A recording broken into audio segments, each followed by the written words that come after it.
Hello guys, welcome to current affairs Funda. जैसे ही SBI clerical का नोटिफिकेशन आया, लोगों के बीच में एक बहुत अलग तरीके का असमंजस बना हुआ है कि यार वैकेंसीज इस बार काफी कम है और कट ऑफ क्या लास्ट ईयर थी, इस बार क्या हो सकती है। मैं आपको जो पूरा एसबीआई का ट्रेंड है वो यहाँ पर एक्सप्लेन करने वाला हूँ। तो एग्जामिनेशन के हिसाब से हम यहाँ पर बात करेंगे। तो लास्ट ईयर कितनी कट ऑफ थी उसको हम यहाँ पर थोड़ा सा समझेंगे और इस बार जो है क्या क्या चीजें हो सकती हैं उनकी भी हम यहाँ पर बात करने वाले हैं। तो सबसे पहले मैं आपको प्रीवियस ईयर की कट ऑफ स्टेट वाइज बता रहा हूं कि कौन से स्टेट में कितनी कट ऑफ थी। अगर हम थोड़ा सा ध्यान से यहां पर देखें तो सबसे पहले जो मेजर मेजर स्टेट्स हैं मैं उनकी यहां पर बात करूंगा। देखो, अगर आप यहां पर देखोगे जो बिहार स्टेट था, इसमें जो जनरल कैटेगरी की कट ऑफ थी वो थी 74 और बाकी अगर आप एससी की देखोगे तो 76 थी। अगर आप और थोड़ा सा देखोगे दिल्ली वगैरह के रीजन में तो यहाँ पर तो कट ऑफ काफी हाई जाती है। यहाँ पर तो एससी की 72 थी और ये थी 78.25। इसका मतलब साफ है कि जो कुछ ऐसे अर्बन एरियाज हैं जहां पर कॉमनली लोग अप्लाई करते हैं वहां पर वैकेंसीज जो है जिस प्रोपोर्शन में रहती है कैंडिडेट्स काफी ज्यादा पहुंचते हैं, तो हमें ये नंबर जो है वो यहाँ पर ज्यादा देखने को मिलते हैं कट ऑफ के फॉर्मेट में। बट इस बार क्या है कि अगर इन एनी केस जो वैकेंसीज अभी आपको दिख रही हैं अगर यही रही, कोई वैकेंसी अपडेट नहीं होती है, तो जहां पर जैसे कि महाराष्ट्र है, लोग उड़ीसा है, तेलंगाना है, तो तमिलनाडु है, तो ऐसी जगह पर लोग जाकर वहां की लोकल लैंग्वेज सीखना पसंद करेंगे और वो उस जगह पर फॉर्म भरकर वहां का जो स्टेट्स है वो आपको अलग तरीके का देखने को मिलेगा। इसमें एक चीज का आपको ध्यान ये रखना है कि गुजरात रीजन में देखो 72.5 कट ऑफ ये एससी की है और जो है यहाँ पर जनरल कैटेगरी में यही रही थी इनकी। ठीक है, तो अगर हम थोड़ा सा और देखें जो कुछ और भी स्टेट्स हैं हमारे पास में, कर्नाटका में देखो कि 61 थी एससी की कट ऑफ, जनरल की भी 61 थी। ये जो मेरे पास डेटा है वो मैं आपको यहाँ पर दिखा रहा हूँ। मध्य प्रदेश एमपी में देखो 73 कट ऑफ थी, 81 कट ऑफ जो है वो जनरल कैटेगरी की पहुंची। तो इसका मतलब है कि लास्ट फ्यू ईयर्स में भी जो कट ऑफ थी वो यहाँ पर तो अच्छे खासे नंबर्स थे ही।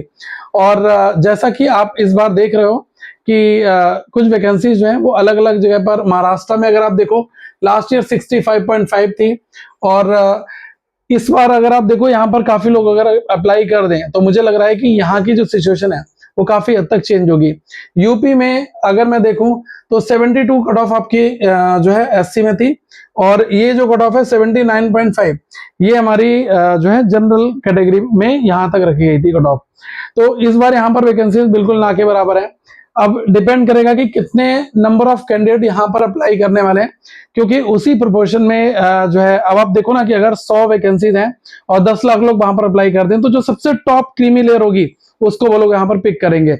और अगर किसी स्टेट में 10,000 वैकेंसीज हो और वहां पर अगर 4-5 लाख लोग अप्लाई करें तो उसी रेशियो में कट ऑफ में भी आपको जो चेंजेस है वो देखने को मिलेगा। मैं थोड़े फिगर जो है रियलिस्टिक बता रहा हूँ, बट डोंट माइंड कि 10,000 वैकेंसीज कहीं पर हो भी सकती है। आप थोड़ा सा एक आइडिया ऐसा समझो कि कहीं पर जब वैकेंसीज ठीक ठाक मॉडरेट क्वांटिटी में अलग अलग स्टेट्स में आ रही थी, कैंडिडेट अप्लाई उसी रेशियो में कर रहे थे। अब वहां पर अगर वैकेंसीज कम हो गई हैं तो जिस जगह पर वैकेंसीज बहुत ज्यादा है, तो जहां पर बहुत ज्यादा है तो वहीं पर जो ऑडियंस स्विच है वो हमें यहाँ पर देखने को मिलेगा। इसके बाद एक चीज मैं और कहूंगा कि आप देखो ये जो वैकेंसीज का जो फॉर्मेट है वो ऐसा है आपका। महाराष्ट्र में हम देखेंगे 1718 वैकेंसीज हैं और तमिलनाडु में है 1410 हैं, उड़ीसा में 1100। ये जो वैकेंसीज हैं वो सबसे हाई स्टेट्स हैं जहां पर वैकेंसीज इस बार देखने को मिली हैं। उसके बाद में वेस्ट बंगाल 555, राजस्थान 350। फिर ये बहुत ज्यादा इन्होंने जो मार्जिन है वो कम रखा है, पहले ऐसा एक्चुअल में नहीं होता था बट इस बार ये देखने को हमें मिला हुआ है। यूपी में खास तौर से बहुत निराशा है कि यार इतनी वैकेंसीज कैसे यहाँ पर आ गई। लोग उम्मीद करके बैठे थे कि कम से कम इन स्टेट्स में जो बड़े स्टेट्स हैं तो यहाँ पर तो वैकेंसीज हर बार अच्छी रहती थी। एमपी में देखो ना, मध्य प्रदेश में 113 हैं। अगर मैं थोड़ा सा और आगे जाऊं तो इन स्टेट्स में तो देखो डबल डिजिट में जो आंकड़े हैं वो यहाँ पर देखने को मिल रहे हैं, बट ऐसा पहले नहीं होता था। अब देखते हैं कि आने वाले टाइम में क्या लग रहा है कि अगर कुछ वैकेंसीज चेंज होती हैं तब तो वेल एंड गुड, नहीं तो अगर यही आंकड़े रहे तो कट ऑफ का प्रेडिक्शन करना it is really very very difficult. एक चीज मैं और कहूंगा कि लास्ट अगर हम फ्यू ईयर्स की कट ऑफ को देखकर इस बार एग्जामिनेशन की तैयारी करें तो ये गलती मत करना, क्योंकि एक्चुअल में एसबीआई क्लर्क की कट ऑफ जो है कोई जल्दी प्रेडिक्ट नहीं कर सकता, ये कंप्लीटली अनप्रेडिक्टेबल है। और अगर इस बार वैकेंसीज में ऐसा धमाका देखने को मिला है तो मुझे लग रहा है कि नंबर्स और भी अलग फॉर्मेट में जाएंगे। फैक्टर्स जो हैं जो कट ऑफ को चेंज इस बार कर रहे हैं, क्योंकि देखो कहीं पर वैकेंसीज बिल्कुल नहीं है। कुछ ऐसे कैंडिडेट हैं जो अदर स्टेट से अप्लाई जरूर करेंगे, उनको एनी हाउ मराठी सीखनी है तो जाएंगे वहीं पर, कहेंगे भाई हम तो महाराष्ट्र से अप्लाई करेंगे, मराठी सीख लेंगे, 6 मंथ का एक्सटेंशन है। आजकल बहुत सारे डुओलिंगो एप्लीकेशन या फिर बहुत सारे ऐसे कोर्स होते हैं जिसमें आपको काम भर का सिखा दिया जाता है। देखो एलपीटी का 3 मेजर क्राइटेरिया होता है। अगर आप महाराष्ट्र से अप्लाई करोगे तो आई थिंक मराठी, और उड़ीसा में आप जाओगे तो वहां पर आपको उड़िया, ठीक है। तमिलनाडु में जाओगे तो आपको वहां की रीजनल लैंग्वेज, तो आपको उसमें कंफर्टेबल होना पड़ेगा। 3 पैरामीटर्स हैं कि आपको लिखना आना चाहिए, ठीक है, रीडिंग पढ़ना आना चाहिए, राइटिंग और स्पीकिंग। अगर आपको ये 3 चीजें आ रही है ना तो आप परफेक्ट हो। और अगर आपने उस स्टेट की लोकल लैंग्वेज को अपने 10th 12th में अगर पढ़ रखा है अपने एकेडमिक में, तो आपको कोई स्क्रीनिंग फेस करने की जरूरत यहाँ पर नहीं पड़ेगी। तो इस चीज का ध्यान रखना। और सेफर टारगेट क्या होगा, मैं तो यही कहूंगा कि पेपर में जितने ज्यादा क्वेश्चन आपके सही हो भाई सेफर टारगेट है। हिसाब से मुझे लग रहा है कि 80 नियर अबाउट जो है, लास्ट ईयर देखा 78 तो था ही, तो 85 के आसपास अगर करके आ रहे हो तो मुझे लग रहा है कि ये होगा सेफर टारगेट। बट आप ये मत करना कि किसी दूसरे स्टेट से अप्लाई करो, क्योंकि एलपीडी में बहुत लोग फेल हो जाते हैं, तो पूरी मेहनत खराब ना हो। इसके लिए बेहतर होगा कि आप अपने ही स्टेट से अप्लाई करो। अगर वैकेंसी इन एनी केस बढ़ती है तो ये हमारे लिए एक प्लस पॉइंट हो जाएगा।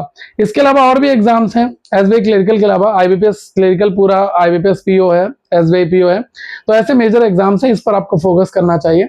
और हाई फोकस अगर आप करेगा स्कोर पर तो मुझे लग रहा है कि ये प्रॉब्लम्स आपको जो है इतना ज्यादा परेशान नहीं करेंगी। और अगर आप देखेंगे पिछले कुछ सालों में जो वैकेंसीज हैं वो कितनी रही हैं, तो जैसा कि ये आंकड़ा दिख रहा है 2026 में वैकेंसीज जरूर यहाँ पर ज्यादा है, बट अगर हम पहले के ट्रेंड में देखें तो यहाँ पर जो प्रोपोर्शन है वो काफी अच्छा रहता था। इन्होंने कुछ ही स्टेट्स में ज्यादा वैकेंसीज दी हैं, बट अब से पहले क्या है कि हर जगह पर अच्छी खासी नंबर्स यहाँ पर रहते थे। 24 में 14,000 थी, फिर 23 में देखो 8,700, ये 5,400 के आसपास में आया करती थी। तो इस बार जो है नंबर्स मैं कहूंगा वैकेंसीज के जो है ठीक ठाक से हैं, बट ये इनको एटलीस्ट यहाँ पर नहीं करना चाहिए था। प्रीलिम्स के एग्जाम में 3 सेक्शंस आपके आएंगे, ठीक है, तो इनके लिए आप लोग अच्छी मॉक वॉक की तैयारी करो। मेंस जो होगा तब हमें वहां पर ये जो जनरल और फाइनेंशियल अवेयरनेस पढ़ना पड़ेगा, 50 नंबर का ये आता है, 35 मिनट का टाइम आपको मिलता है।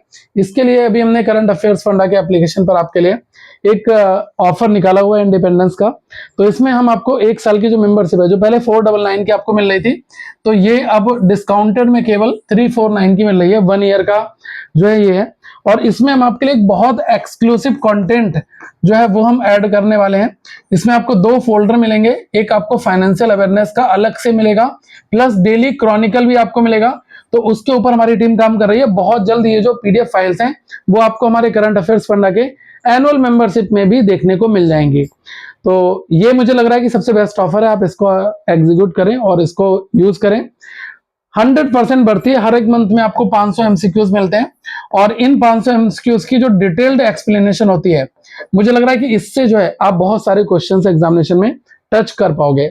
तो तैयारी करो और ये मत सोचो कि क्या चल रहा है क्या नहीं हो रहा है, बट जो इस रेस में बेहतर से बेहतर प्रिपरेशन करेगा उसका ही सिलेक्शन हमें देखने को यहाँ पर मिलेगा। आगे हम लोग फिर मिलेंगे। Thank you very much. Have a good day to all of you once again guys.